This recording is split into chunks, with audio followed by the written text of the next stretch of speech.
I'll tell them, I want you to focus on the perceived exertion maximum, but I want you to think intuitively about this workout and understand.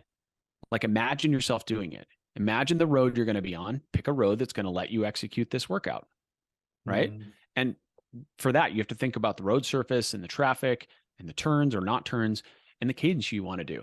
If I tell them self-prescribed cadence, a lot of riders will pick a climb because they feel that they can make more power better on a climb, which may or may not be true. Most riders associate making more power with pushing harder on the pedals, but of course, we know power is made of two components, right?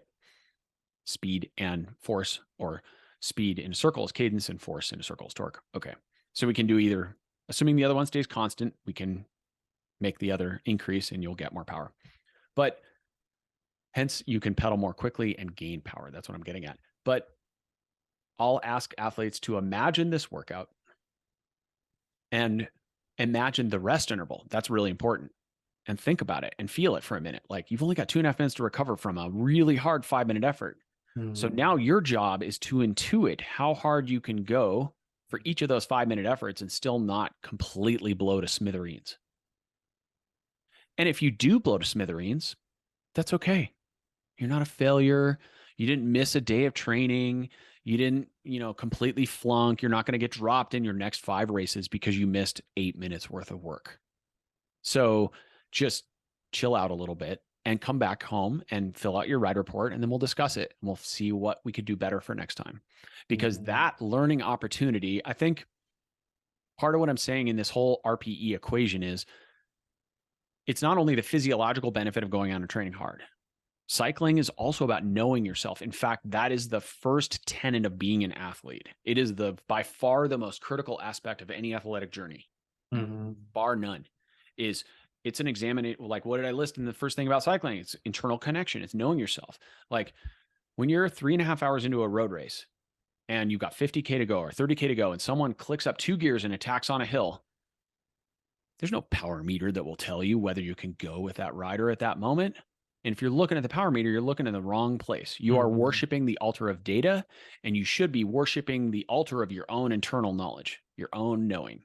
Can I follow this person or not? Or is that guy an idiot because I know he's going to blow up in a minute? I'm going to sit right here on this wheel and chill out until the next attack, or I'm going to attack myself over the next roller, or whatever decision you make. But it's all based on knowing. It's all based on intuition. So when we do a 4x5 maximum, I'm offering the rider an opportunity to not just make their engine bigger, but to know themselves better. So there's more than one way to train an athlete. So I wouldn't say 360. I wouldn't say 340. What I do is I say, I want 4x5 maximum. And here's the subplot to that. You have to educate the athlete and instill confidence in them that some days, maybe the last time they did a 4x5 maximum, they got 350 average for all 4. And their last one was 340 and they were hanging on for dear life. Okay. But today they go out and the first one is 330 and they're like giving themselves a root canal. Right? So now we have a conundrum for the athlete on the road. Do I finish the workout? Am I completely tanked? Am I like, is this a bad day? Am I going to put myself in the hole or give myself mono or something if I do this, or rip one of my legs is going to fall out of the socket? Or should I keep going? Am I being soft? Like, am I just being weak? Can I go harder?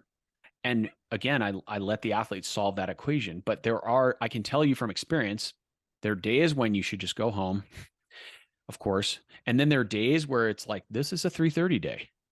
Now go make 330.